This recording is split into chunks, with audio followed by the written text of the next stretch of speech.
Hey there, we are back with another Patreon video. Yes, indeed. It is April of 2026, and we're ready to show you some magic items. And we're talking, I mean, we've put out some magic items before, but we've doubled our efforts. Yeah, we've doubled our efforts. We're releasing 200 new magical items, and we've collected them all into a D400 table of magical items that are available to campaigns. And Here we are. This is a D200 table.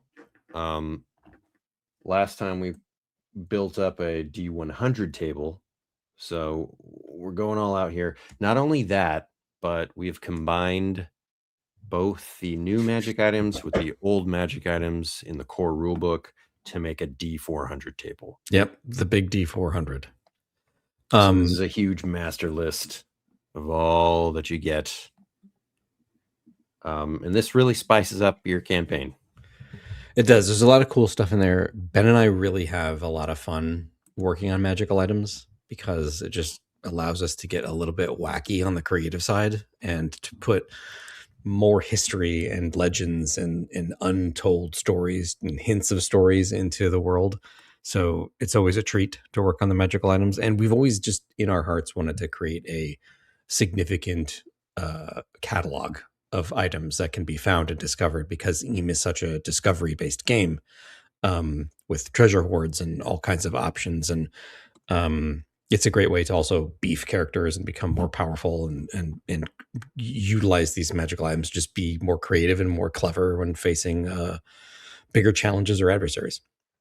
And let's face it, loot is just fun. It's fun for the players. I think it's fun for GMs.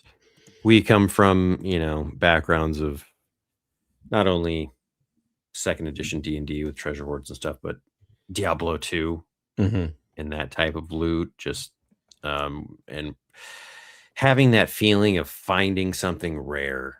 And that's what we're trying to go for here with 400 items, because it's going to be a rare thing that you'd ever roll twice any of these results. So why don't we roll a few things here? Yeah, I was just gonna say, let's roll them up. Let's see. I've got a lovely bunch of coconuts. Actually, I just closed my roller. Funny enough.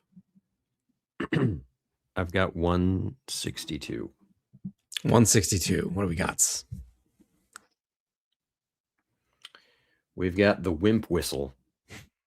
3 charges. Use 1 charge to cause all goons to make a morale check. So you blow this whistle that sounds like a howling meteor, and maybe all the goons will run away at the sound. Yeah, this could be really powerful. Yeah, this could be a way to clear a tavern brawl. Or even a battlefield. I mean, most of the soldiers would probably be goons. True. Get rid of a bunch of street toughs. Yeah. All right, let's do another one. Yeah. Wimp whistle. 92. The Infinity Wig.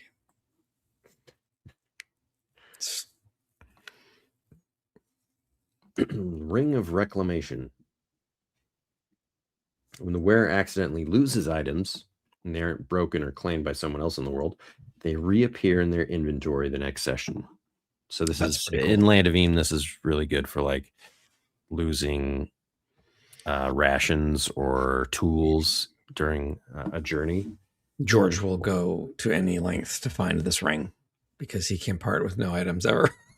Yeah. Under any and also success with a twist. It's, I would say, decently common to like leave behind an item or something. Yeah. A twist. Or like maybe do it on purpose. Like maybe you've got some caltrops that you leave behind and you can utilize this thing to get them back. All right. Let's do a couple more, and then let's go for the D400 table. Yeah. I'm I was just about to say, let's roll some D4 hundos. I'll do a last one on the regular new ones, which is 188. The Wailing Wand. 3 charges. Use 1 charge to mimic a voice. Scream like a banshee, inflicting 1d10 dread and deafening all who hear it. Or sing a lullaby that puts goons and bruisers to sleep for 1d10 minutes. Charges can be replenished if a ghost wails in the wand's presence. That's really cool. It's pretty powerful and versatile. Yeah, it is. That's one of the challenges. Is obviously you want to have magic swords and armor and things like that of that nature, but one of the fun bits is creating just items that you wouldn't expect. Yeah, like the Shrimp of Destiny. What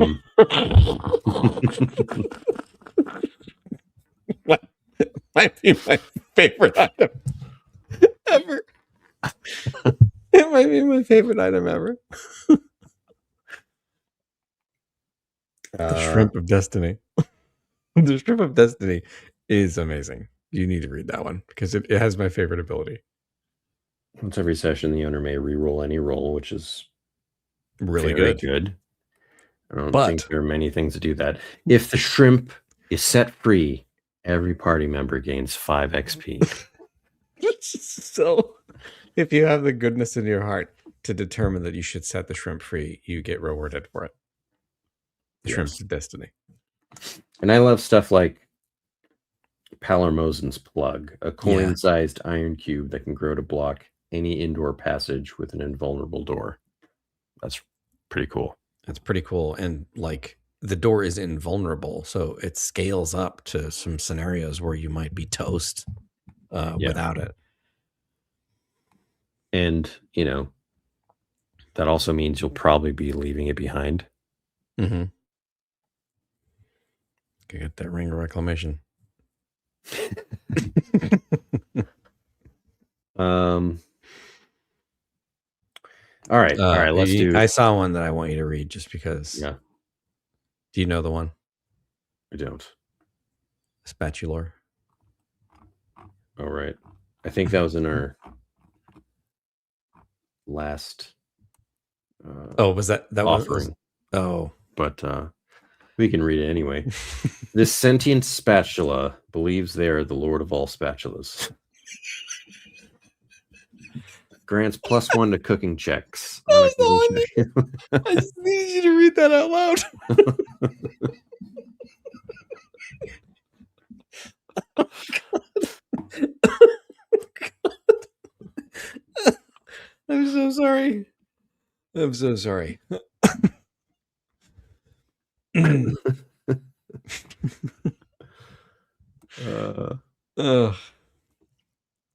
love it. All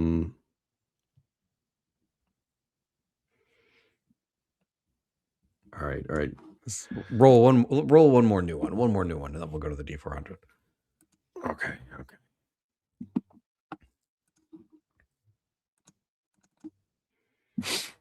136. 136 and an eighth. You're standing on it, dude. All right. The Azure Shortbow of Skash grants +1 dread. The wielder may make ranged counterattacks against grazing shots. That's cool. Which, in Land of Beam terms, means if you're attacked with a ranged weapon and the adversary gets like a 6 through 8, that only does 1 point of dread. It's a grazing shot, but you'd be able to do a counterattack. Otherwise, you can't counterattack a ranged attack. All right. Pretty strong. Awesome. Or, homunculus cookies. When eaten, these man-shaped cookies conjure a 4-foot homunculus with a stocky build. They'll do the owner's bidding and fight in combat. No one's going to see that coming. That's right. All right. Let's roll on the big old table. Big old table now. Come on. I love it. To roll a D400, you roll a D4. Then you roll D1 hundo. Double a D10.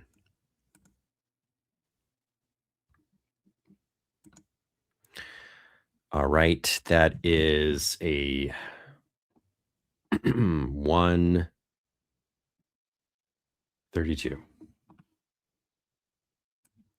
132. The Twinkle Toes. These boots are resistant to slipping and sticking and immune to heat and cold. That's really good. Yes. There's so many sticky and slippery and hot and cold things in Land of Veem that these would just like be amazing. Yeah, those are a pair of useful boots. Hooch Dundee would have loved them. 87. Razor Tips is a cloak or cape. A fancy dress cape, in fact. Once every combat, twirl in place to make an attack against all close adversaries.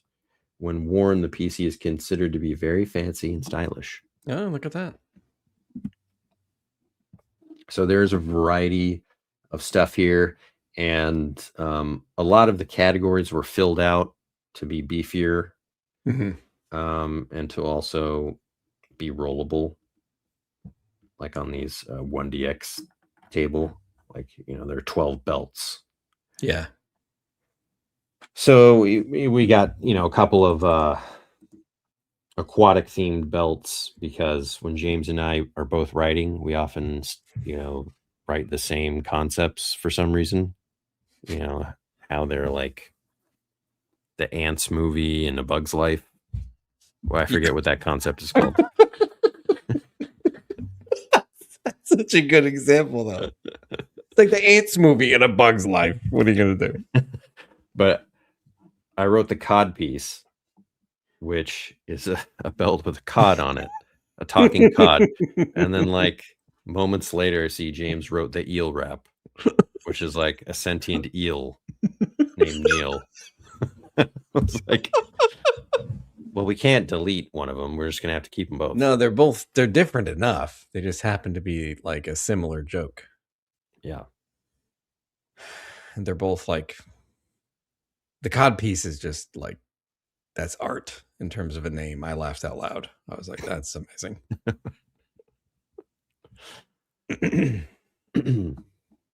All right. If, aquatic themed belts are interesting to you, you got to get few. There's a few. I think there's like a theme of everything, though, like all the biomes and regions, and there's like we peppered in. Oh yeah, all the realms. Even some realms that haven't been made yet are mentioned in this list, just because of the lore. Yes, indeed. And as we build out the Land of Veem, I'm sure we'll make more magic items and create an even more giant table as time goes on. Yes, we have lofty goals for the amount of items that exist in the Land of Veem. So thank you for watching, and thank you to all you patrons out there for your support. It means the world to us, and we couldn't do any of this without you. Yep. For sure. We really appreciate the support. And thanks everybody that backed on Kickstarter. The Underlands and the Dungeoneer Adventures game PDFs are out for proofreading. So they're in the world and they're playable. And it's still available for pre-order if you didn't get a chance to back the campaign. So check it out.